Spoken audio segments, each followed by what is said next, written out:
Assalamualaikum warahmatullahi wabarakatuh. Yang terhormat kepada Bapak Syamsul Rijal, MT. Puji syukur alhamdulillah, segala puji bagi Allah Tuhan semesta alam. Dalam semangat kerukunan ini, kami menghargai keberagaman dan berdoa agar presentasi ini menjadi berkah untuk semua. Semoga kita semua mendapatkan manfaat dari presentasi ini. Amin. Pada kesempatan kali ini, kami dari kelompok 7 akan menjelaskan materi strategi pembelajaran, khususnya keterampilan 4C dan HOTS. Sebelumnya, izinkan saya memperkenalkan diri. Saya Muhammad Ashraf Naim sebagai moderator. Kemudian, teman kelompok saya Amelia Uswatun Hasanah sebagai presentator pertama dan Fadila Adia Yusuf sebagai presentator kedua. Nah, pokok-pokok pembahasannya adalah yang pertama, konsep dasar keterampilan 4C dan HOTS. Nah, yang kedua, efektivitas pengembangan keterampilan 4C dan HOTS di lingkungan kependidikan. Nah, yang ketiga, faktor pendukung dan kendala dalam implementasi keterampilan 4C dan HOTS. Nah, yang keempat, studi kasus keterampilan 4C dan HOTS. Baiklah, langsung saja saya persilakan kepada teman saya untuk memaparkan materinya. Baik, terima kasih atas kesempatan yang telah diberikan kepada saya. Langsung saja kita masuk ke konsep dasar keterampilan 4C. Yang pertama itu ada critical thinking skill atau keterampilan berpikir kritis.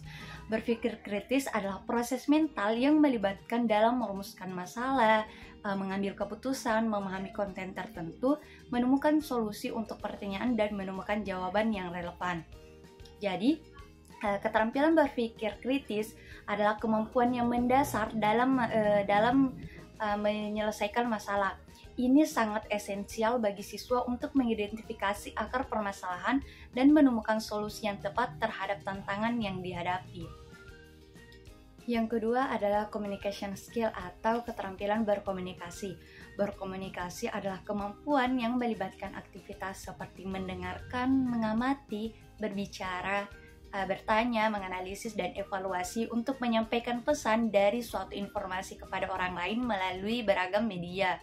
Jadi keterampilan berkomunikasi itu sendiri adalah keterampilan untuk mengungkapkan pemikiran, gagasan, pengetahuan, atau informasi baru yang dimiliki baik secara tertulis maupun lisan. Yang ketiga adalah collaboration skill atau keterampilan berkolaborasi. Keterampilan berkolaborasi adalah kemampuan untuk bekerja secara produktif dan menghasilkan keberagaman dalam sebuah tim. Mengembangkan keterampilan dalam mengambil keputusan yang diperlukan untuk mencapai tujuan bersama.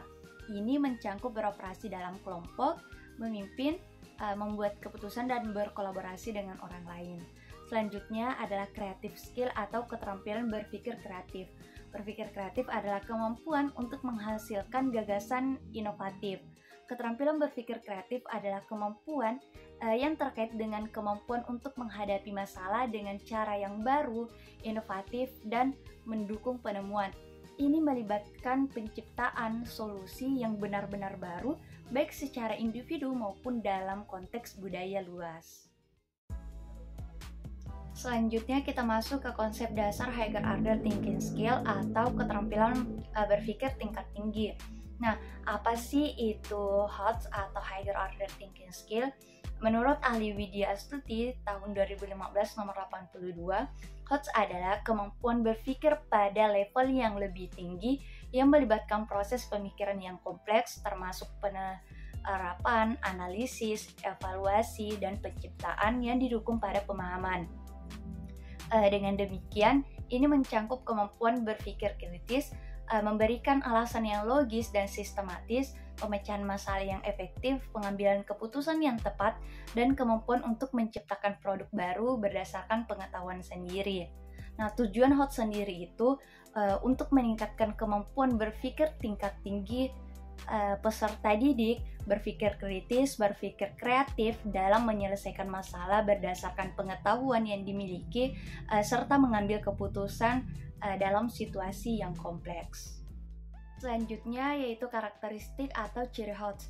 Nah, karakteristik yang pertama itu HOTS bersifat tidak rutin. Dengan kata lain, jalur tindakan tidak dapat sepenuhnya ditentukan sebelumnya. Yang kedua itu HOTS cenderung rumit dan kompleks. Dan yang ketiga itu HOTS sering menghasilkan berbagai solusi, masing-masing memiliki manfaat sendiri daripada hanya satu soal unik. Kemudian indikator kognitif HOTS. HOTS atau keterampilan berpikir tingkat tinggi mencangkup 3 hal, yaitu menganalisis, mengevaluasi, dan mengkreasi. Yang pertama itu menganalisis adalah kemampuan untuk memecahkan konsep menjadi komponen-komponen yang berbeda dan menghubungkannya pada pemahaman yang menyeluruh. Yang kedua itu mengevaluasi adalah proses membuat keputusan berdasarkan kriteria termasuk menilai, memilih, menyeleksi, mengkritik, dan memberikan pendapat. Dan yang terakhir itu adalah mengkreasi, adalah kemampuan untuk menciptakan, menggabungkan, dan merubah unsur-unsur untuk menghasilkan sesuatu yang baru dan unik. Mungkin itu penjelasan materi dari saya. Materi selanjutnya akan dijelaskan oleh rekan saya. Untuk menentukan apakah pengembangan keterampilan 4C dan HOTS di lingkungan pendidikan itu efektif, diperlukan penelitian dan evaluasi yang mendalam.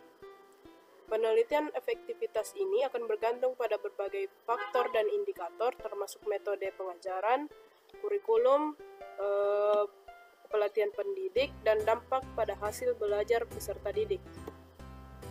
Saat ini, beberapa sekolah dan institusi pendidikan di Indonesia telah berupaya mengintegrasikan keterampilan 4C dan HOTS ke dalam kurikulum dan metode pengajaran mereka. Namun, untuk menyimpulkan apakah upaya ini efektif secara keseluruhan, perlu diperhatikan beberapa pertimbangan, yaitu yang pertama, komunikasi yang efektif. Ketika seorang peserta didik mampu berkomunikasi secara efektif, masing-masing pihak dapat memberi dan menerima informasi, perasaan, dan pendapat untuk menentukan apa yang diinginkan. Konflik dapat dihindari dan materi lebih mudah dipahami. Sehingga peserta didik dapat menyelesaikan soal HOTS setelah saling menerima informasi satu sama lain. Yang kedua adalah pengembangan pendidik. Pelatihan dan pengembangan pendidik dalam mengajar keterampilan 4C dan HOTS menjadi kunci. Pendidik yang terampil dan terlatih dalam metode ini akan lebih mampu mengembangkannya pada peserta didik. Yang ketiga yaitu peran teknologi. Ada beberapa kendala yang dihadapi pendidik dalam menerapkan pembelajaran berbasis 4C, khususnya pada komunikasi. Peserta didik biasanya hanya berkomunikasi dalam bahasa Inggris di kelas dengan cara berdialog, tapi menggunakan teks. Pendidik tersebut sering menggunakan komunikasi lisan untuk menyampaikan instruksi atau informasi pembelajaran menggunakan salah satu platform berbasis online yang dapat digunakan di smartphone dan laptop, yaitu WhatsApp. Adapun media yang pernah pendidik tersebut gunakan yaitu membuat kartu ucapan di mana referensinya dapat diambil dari internet. Selanjutnya adalah faktor pendukung dan kendala dalam implementasi keterampilan 4C dan HOTS. Yang pertama itu adalah sikap dukungan pendidik. Pendidik memiliki peran sentral dalam mengembangkan keterampilan 4C dan HOTS. Pendidik di SMPN 27 Makassar telah berhasil menciptakan lingkungan yang mendukung komunikasi aktif dalam kelas. Ini berarti peserta didik merasa nyaman untuk berbicara dan berdialog yang pada gilirannya mendorong perkembangan keterampilan komunikasi mereka. Selanjutnya, faktor kedua adalah kesempatan partisipasi peserta didik. Pendidik memberikan kesempatan kepada peserta didik untuk mengemukakan pendapat mereka tentang materi yang dipelajari. Ini merupakan langkah penting dalam mendorong keterampilan berpikir kritis karena peserta didik diajak untuk berpikir lebih mendalam tentang topik yang sedang dipelajari dan mengemukakan argumen atau pendapat mereka. Faktor yang selanjutnya adalah pola komunikasi pendidik terhadap peserta didik. Komunikasi yang efektif dari pendidik, baik dalam memberikan instruksi maupun memberikan umpan balik, membantu peserta didik merasa didengar dan dihargai. Hal ini dapat meningkatkan kepercayaan diri peserta didik dalam berpartisipasi aktif dalam pembelajaran. Faktor yang terakhir adalah sesi pembenaran atau perbaikan penyebutan. Adanya sesi pembenaran atau perbaikan penyebutan yang dilakukan oleh pendidik juga berperan penting. Ini menciptakan lingkungan yang mendukung pengembangan keterampilan berpikir kritis dan refleksi diri peserta didik. Peserta didik belajar untuk menerima umpan balik konstruktif dan menggunakannya sebagai bahan evaluasi diri agar dapat meningkatkan kualitas kinerja mereka.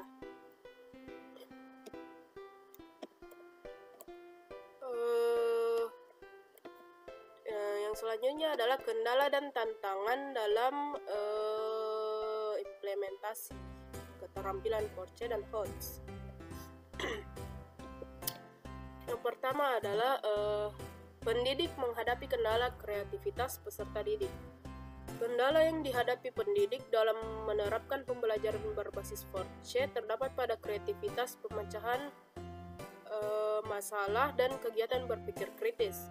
Hal tersebut disebabkan karena peserta didik tersebut masih merasa canggung dan terhadap pendidiknya karena mereka takut melakukan kesalahan. Kendala yang kedua yaitu peserta didik yang kurang aktif. Pada kegiatan berpikir kritis terdapat kendala yang dialami pendidik, yaitu beberapa peserta didik kurang aktif dalam kegiatan pembelajaran. Hal tersebut terlihat dari sikap peserta didik yang kurang bertanya terkait materi yang sudah dijelaskan dan menunggu pertanyaan dari pendidik. Mereka kesulitan dalam menyampaikan pendapat mereka dan kesulitan dalam memecahkan masalah, sehingga pendidik tidak bisa mengidentifikasi ide-ide yang peserta didik berikan. Selanjutnya ada studi kasus keterampilan Force dan HOTS.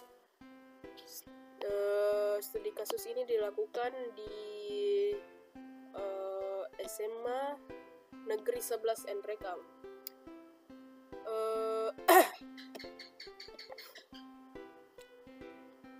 Pendidikan abad ke-21 tidak hanya berfokus pada perkembangan kemampuan Force, tetapi juga melibatkan pengembangan kemampuan berpikir tingkat tinggi atau HOTS yang mencakup dua indikator utama, yaitu kemampuan evaluasi dan kreativitas.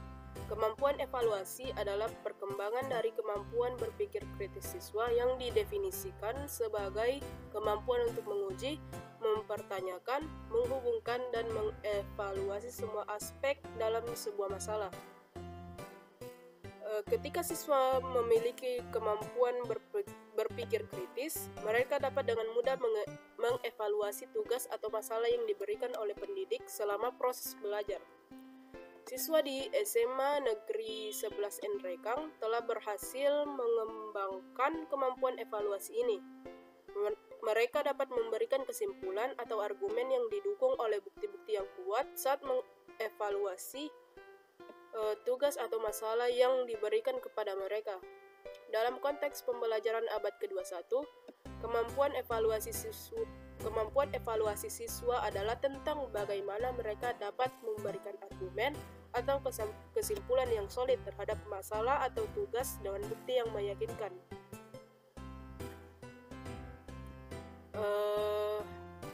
Selain itu, kemampuan berkreasi juga merupakan bagian penting dari pembelajaran abad ke-21 dan merupakan perkembangan dari kemampuan berpikir kreatif siswa. Siswa dapat berkreasi ketika mereka melakukan kemampuan berpikir kreatif. Siswa di SMA Negeri 11 Enrekang telah menunjukkan kemampuan berkreasi dengan membuat poster yang menarik dan merancang kaligrafi yang indah. Hal ini menunjukkan hubungan yang erat antara kemampuan berpikir kreatif dan kemampuan berkreasi dalam pembelajaran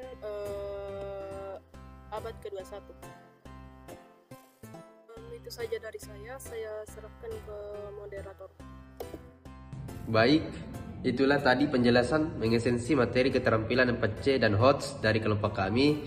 Adapun kesimpulannya, dalam makalah ini telah dibahas konsep dasar tentang keterampilan 4C yang dalamnya critical thinking, communication, collaboration, dan creativity, dan high order thinking skills atau bisa disingkat HOTS. Keterampilan 4C mencakup kemampuan berpikir kritis, berkomunikasi, berkolaborasi, dan berpikir kreatif yang semuanya merupakan keterampilan penting yang diperlukan oleh peserta didik di era modern.